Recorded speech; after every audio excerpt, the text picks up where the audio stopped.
Assalamu alaikum wa rahmatullah.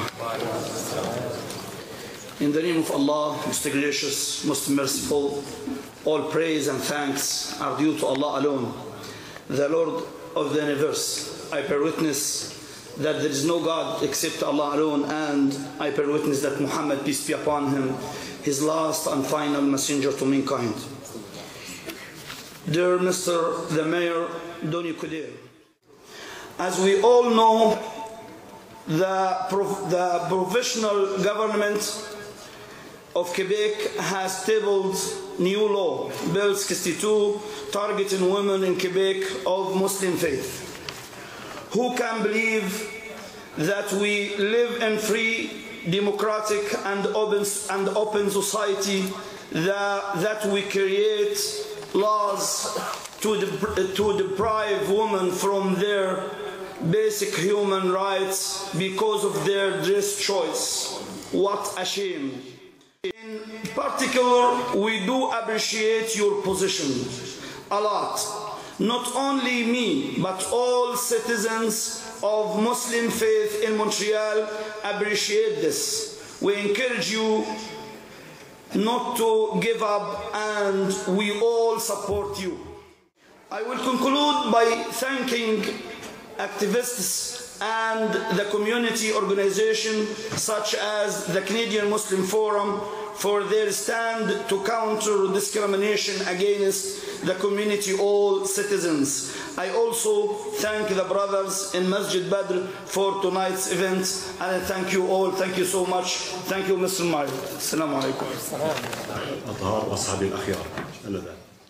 D'autres salutations évidemment, l'Association musulmane de l'Amérique du Nord, l'Association musulmane de la Chine, bravo, la Chine, de Montréal-Nord évidemment, le Centre communautaire El Bayan, le Centre communautaire El Fath, le Centre communautaire Laurentien, le Centre culturel islamique Cheikh Zayed, le Centre islamique Shora, le Centre islamique de Canada El Jamir, le Centre islamique Badr évidemment, merci de nous accueillir. Le Conseil des imams du Québec, la Fédération des Canadiens musulmans, il est où le Hajj?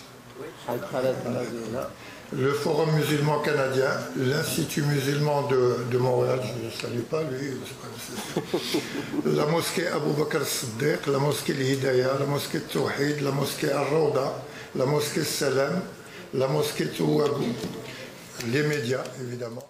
Je veux, dans un premier temps, vous remercier de cet accueil. On l'avait fait à la dernière élection et à chaque fois qu'on avait une occasion, je pense que c'est important de se rencontrer.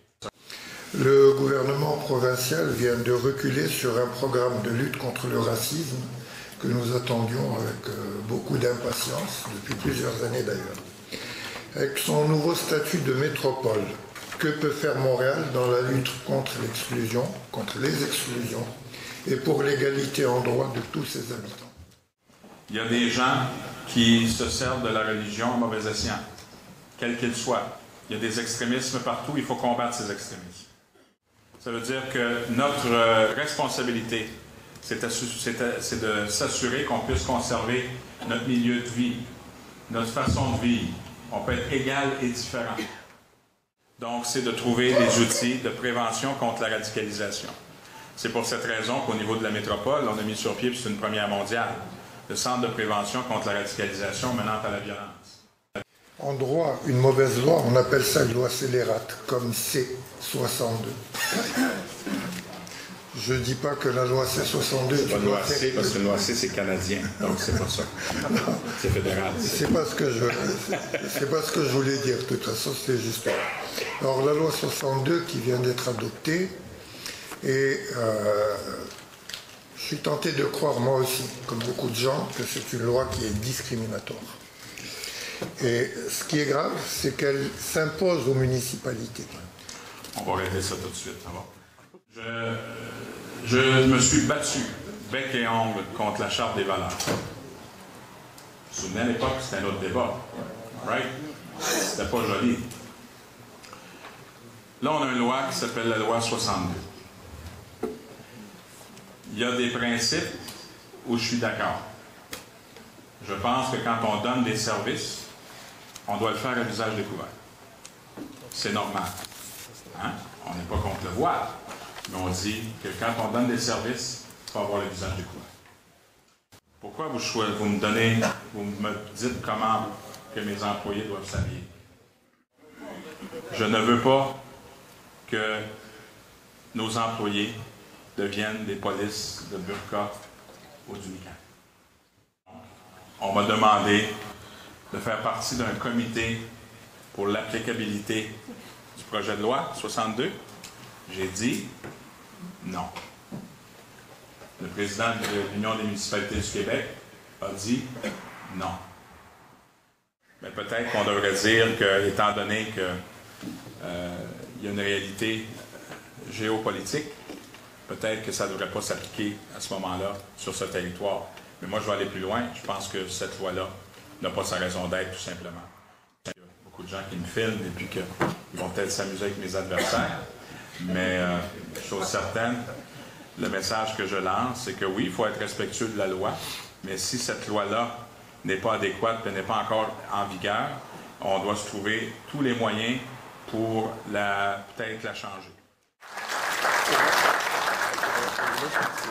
Let me say it in English now. Qui est revenu plusieurs fois. Comment la communauté musulmane est-elle représentée dans votre parti, dans l'administration de la ville et dans celle des arrondissements? Il est inconstitutionnel de demander une représentativité par rapport à la religion ou par rapport à l'origine. Right? On va être cohérent par rapport aux lois? Oui? OK. Donc, ce n'est pas une question. Vous avez parlé des zones industrielles tantôt, les lieux de culte, tout ça, là?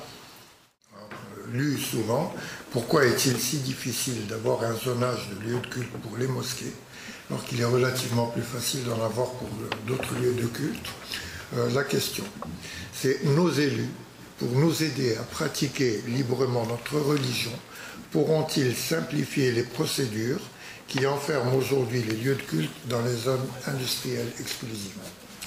Moi, je pense que ceux qui disent qu'il y a un problème par rapport à une religion, il y a eu des situations dans d'autres arrondissements sur d'autres religions. C'est pas ça la question. So it's about to explain it, and it has nothing to point fingers.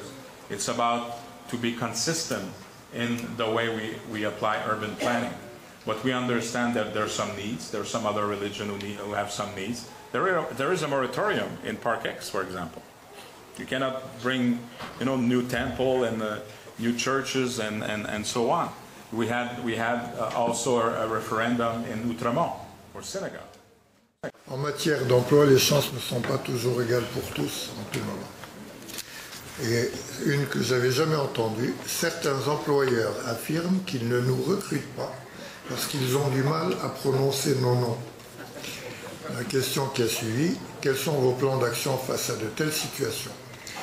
L'autre volet de la question qu'on n'a pas pu exclure, qu'envisagez-vous en matière de facilitation d'accès à l'emploi pour les femmes issues de l'immigration?